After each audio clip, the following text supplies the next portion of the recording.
Olá, pessoal! Meu nome é Daniele Ximenes, professora de língua portuguesa. Na aula de hoje falaremos sobre gêneros propagandísticos e seus efeitos de sentido. Vem comigo aprender um pouquinho sobre esse assunto, sobre essa temática. Vale primeiro frisar o que seria a propaganda, que é um dos gêneros textuais mais presentes no nosso cotidiano.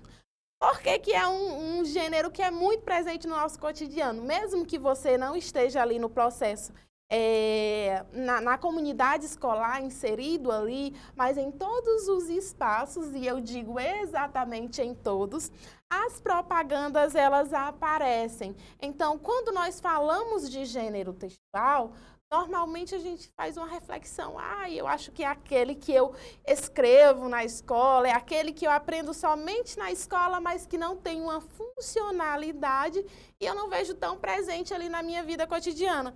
Mas as propagandas, assim, os gêneros propagandísticos, que aparecerão outros, aqui eu estou dando um enfoque nesse primeiro momento para a propaganda, eles estão presentes tanto virtualmente quanto no contato presencial, tá? E aí a gente aparece na televisão, no rádio, na internet e revistas. E aí é através delas que a gente busca as empresas, enfim, as instituições no geral, buscam persuadir o público-alvo a consumir seus produtos ou serviços, usando estratégias de persuasão.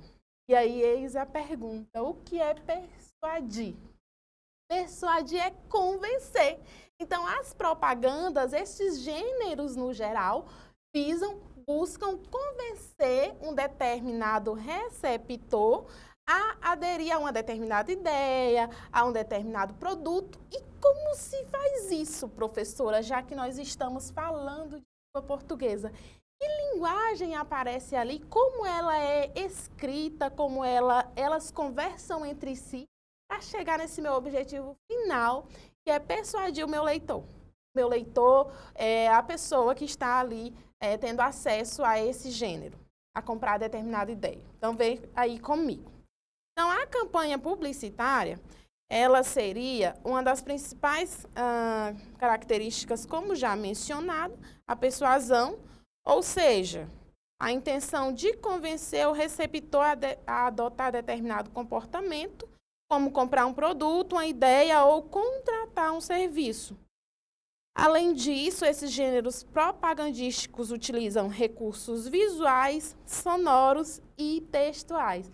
Aí volta comigo que eu tenho um ponto muito interessante a falar desses recursos visuais, a questão do sonoro, enfim, tudo que se utiliza para essa construção. E o meu enfoque se dá aqui na questão do visual. Por que que se busca tanto uma estratégia de marketing relacionada para a ideia da coisa no geral, o visual, os elementos combinando entre si?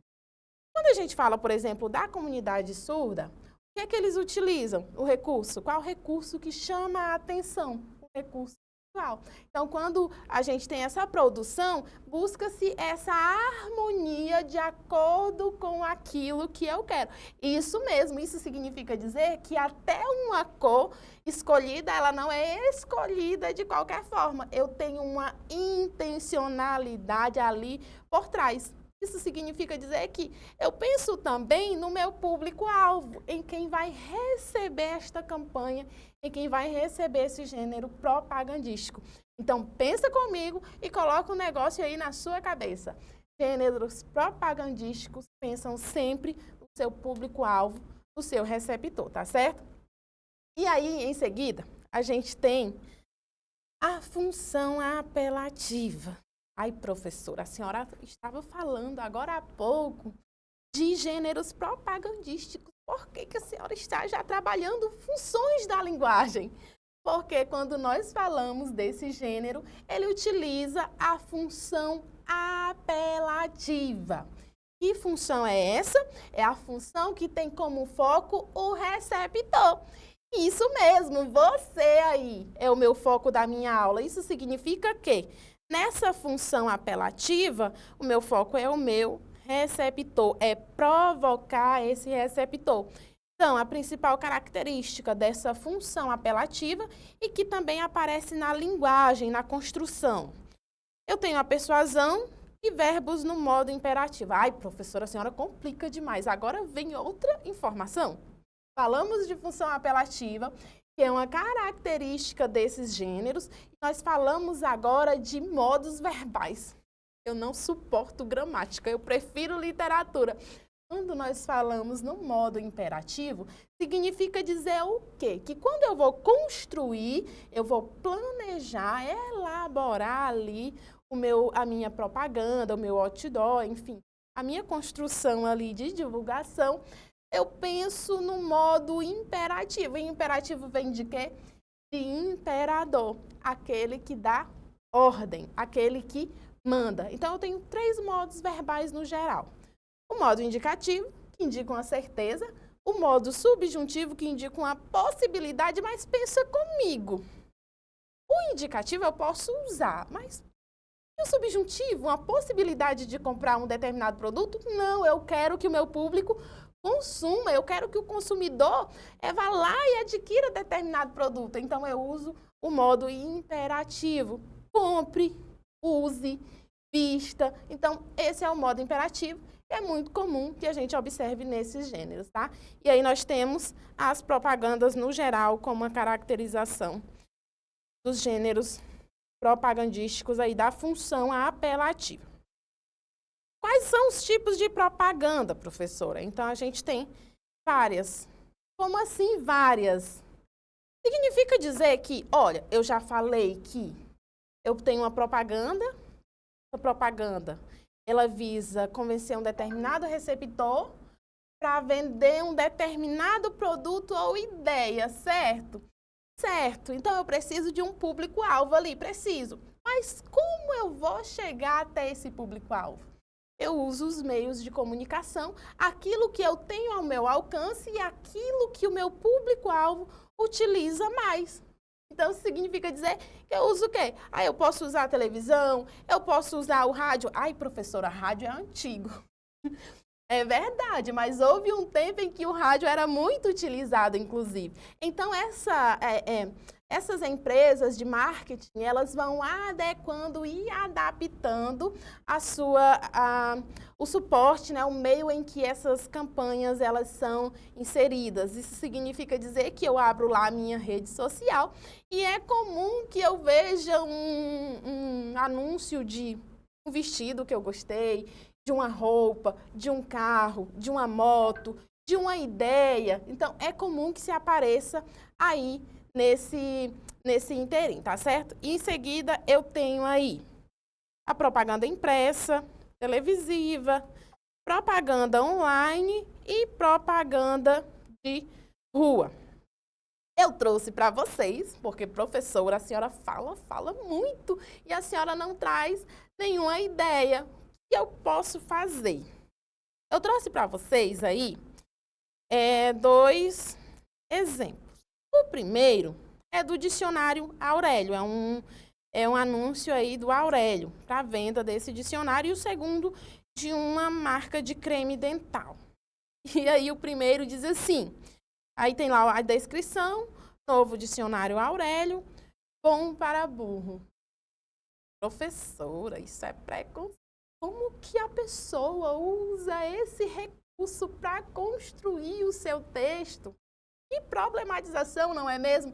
Calma aí. Quando nós falamos aí que tem o termo bom para burro, é uma expressão que gera uma duplicidade de sentido. Isso significa que eu posso interpretar isso de 2 formas. Primeiro, bom para burro significa que aquilo é muito bom. Então, meu dicionário é muito bom. Isso já chamou a atenção do meu consumidor. O segundo para que serve o dicionário mesmo? Serve para eu desenvolver a minha habilidade de escrita e de conhecimento de palavras em um determinado idioma. Estamos falando de um dicionário de língua portuguesa, portanto, palavras da língua portuguesa ali que enriquecerão o seu vocabulário e tornarão você uma pessoa com maior desenvolvimento nessa área, tá? Então, utiliza-se aí esse recurso. A segunda, observa aí, escolha Prudente. É uma propaganda de creme dental, então é para o dente. Então, observa que utilizou aí esse trocadilho aí na sua construção. Mas eu consigo ainda ir mais adiante, quer ver? Olha aí comigo na tela. Eu tenho uma construção em que essa primeira eu observo que eu utilizo apenas recursos não verbais, apenas recursos visuais para a construção aí, de acordo com o meu objetivo. Então, observa que tem todo um cenário. Já a segunda, que diz assim, não gostaria de entrar para tomar uma taça de açaí, e observa aí que eu tenho a imagem da dona Florinda. Quem nunca assistiu Chaves? Ai, professor, isso é muito antigo. Ai, menino, para de coisa que em algum momento da vida você já deve ter visto Chaves. E isso faz com que as pessoas que já assistiram a essa série televisiva vejam o trocadilho. Então, tem uma relação de intertextualidade, ou seja, só o fato de colocar esse trocadilho e colocar aí essa personagem aparecendo como eu poderia dizer aí, na tela, na estampa, no slogan, no geral, faz com que esse meu público preste atenção. Eu chamo a atenção dele. Então, aqui eu tenho a linguagem verbal, a linguagem não verbal e uma relação intertextual que leva em consideração o conhecimento de mundo do meu público consumidor, tá certo? Então, a gente fica por aqui. Eu espero que você tenha aprendido as características e a linguagem das campanhas dos gêneros propagandísticos no geral, tá certo? Até a próxima aula!